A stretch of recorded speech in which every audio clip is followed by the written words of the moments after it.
In this video, I'm going to be showing you how to draw an art gallery in one-point perspective. So I've got my room template to help me get started, and the first thing I'm going to do is go in and highlight the back wall and the lines along the ground and along the ceiling so you can really see where I'm starting with this room. So this is the back wall, my vanishing point's in the center.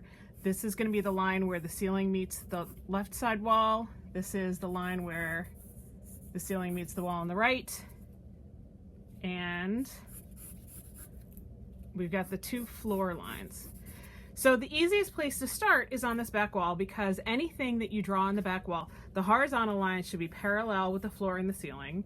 The vertical line should be parallel with the side walls. So let's say I was going to do a painting on this back wall. I'm just going to go in and draw a box and try to keep this line parallel with this line, and the sides of the painting are parallel with the wall.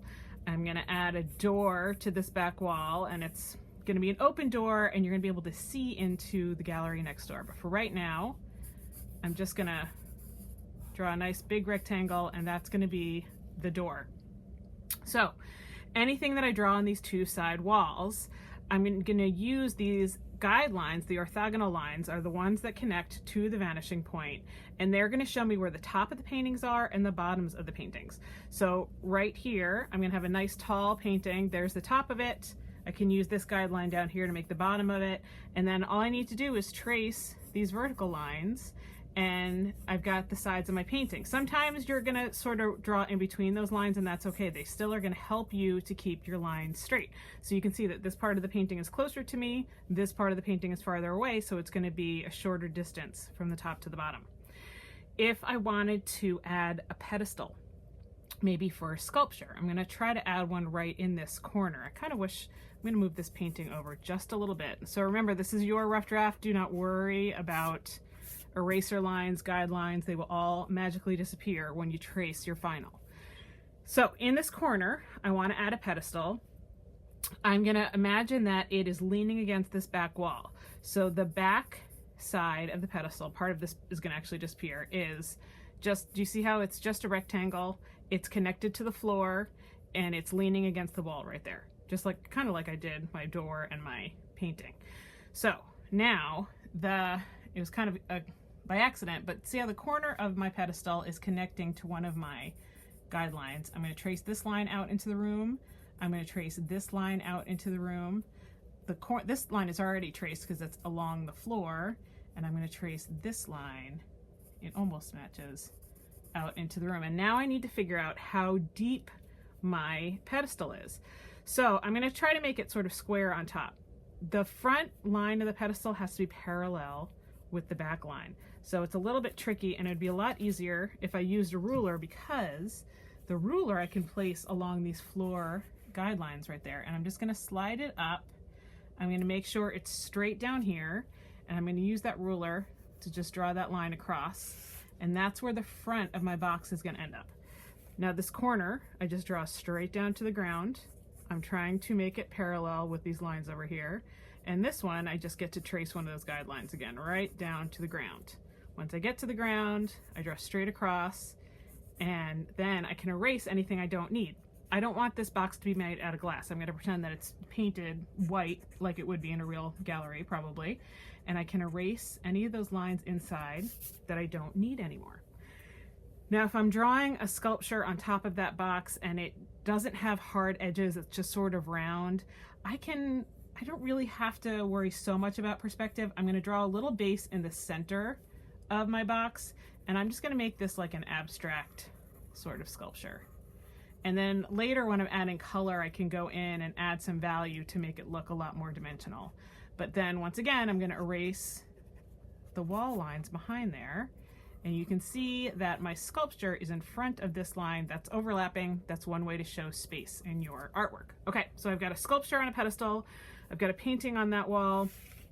On this wall right here, I think I'm going to add another, maybe I'll add a diptych. A diptych is when you've got two paintings that are hanging side by side that are really meant to be part of one piece. So I've got, all I have to do is trace these guidelines. It's really nice and easy. And because this one is 3 boxes deep, I'm gonna try to make this one, but I'm gonna run off the page a little bit. That's okay. I'm actually gonna let this painting run right off that page. One more thing I want to add, usually galleries have a bench somewhere so you can just sit and relax and enjoy what you're looking at. And I think I'm going to put my bench right in the middle of this room so you could sit on the bench and look at the paintings on either side, but it also gives space for people to walk around. So what I need to decide is if I put the bench right in the middle. Now, furniture always has thickness. So I'm just going to start with a skinny rectangle, and that's going to be the front side of the seat. I'm going to add some legs for my bench, bring them all the way down to the floor. And now I need to make it look like it's going back into space. I need to connect my lines up to my vanishing point. If I didn't do them exactly to the guideline, so I'm gonna use a ruler for this because I want to get it right. So when I connect my ruler to the vanishing point right there, and then I connect it to the outer edge of the bench right there, I'm going to put my hand down flat with my thumb and my pointer finger on the ruler so it can't slide around. And I don't want my bench to go all the way to the wall. It's going to go about here. So it's going to go to the second line. So if this is where my bench is stopping, I know that I can just draw the end of it going straight across. I'm going to try to follow that guideline. And now I need to connect this corner also because it's not really on one of those lines. So line it up, put my thumb down, and I'm going to end that line where the horizontal line meets it. So for the legs, I gotta say the legs are probably going to be hidden back here. I'm not going to see the back legs the way I drew that bench. I'm not going to see very much of the side either, but I'm going to add a little bit on the inside of each of these legs to make it look like it's got some depth. If I wanted to, I could add, some wood grain or something to it. But again, I'm going to sort of save that part for when I'm adding color. And now I've got the basics. Oh, you know what? I'm going to put some lights on the ceiling too. So I'm just going to use these guidelines and do some sort of, make them look maybe like skylights. There we go. I'm just going to add a couple of those. And notice they're going to get a little bit bigger when they get close to me, and they're going to get wider.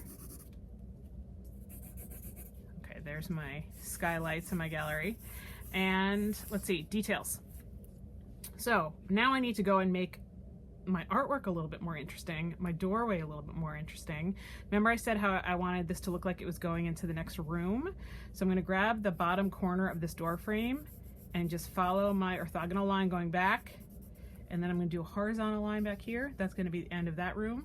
And I'm going to do a vertical line right here. That's going to be the end of that wall. If I wanted to do a little painting on this wall, or I could do a chair or something, trying to keep the sides parallel with the door frame. So there's a nice little painting in the other room. Now, things have thickness. So my next job is going to be to go in and add some molding around the door, some molding around the picture frames, and I'm going to show you how to make it look like these are actually hanging off the wall. So the center, the center part of the molding, that's a little bit easy. I'm just going to go in and make a double line inside my picture, but to make it look like they're standing off the wall a little bit, what I'm going to do is I'm going to keep going with my 1-point perspective. So remember, my lines either connect to the vanishing point, or they are parallel to the sides of the page. So this little line right here is parallel to the bottom of the page. This little line right here is parallel to the top of the page. And the back side of that picture frame is going to be parallel to the side of the page also. So do you see how just by adding that one little box, it starts to make that picture frame look like it's got some depth. This one, because I made it run off the page, I'm only going to add the lines in here for the molding, and I can make them more fancy if I wanted to. This guy over here, same thing. 2 horizontal lines, a parallel vertical line, and then I can add a double line anywhere there was that frame around the picture. The one on the back though, I'm not going to see those lines. The only thing I can do to make this guy look like he's popping out a little bit more is when I start to add color, I may add a little bit of a shadow underneath that picture right there. So the really fun part is I can put anything in these paintings that I want. I can make them look like they're windows going to the outside. I can make them abstract art, so maybe just because I've got this abstract painting right here. I may make a painting on this frame that's kind of like Miro, shapes, lines, colors. That's going to be kind of fun to color in. This guy in the back, I might do a Zentangle. So I'm going to add a few strings and then go in and add some patterns. I'm going to save that for my final draft, really working on that. This little frame in the back room, I want to make that 3D. And you know, I haven't decided what's going on with these guys yet. I think I'm going to hold off until I start adding color and see how I feel. I could even add some collage. I could cut out a picture and glue it in there. It's really, you know, you've got a lot of choices here. But basically, that's going to be my gallery, and I'm going to be ready to show it to a friend and see what kind of feedback I get.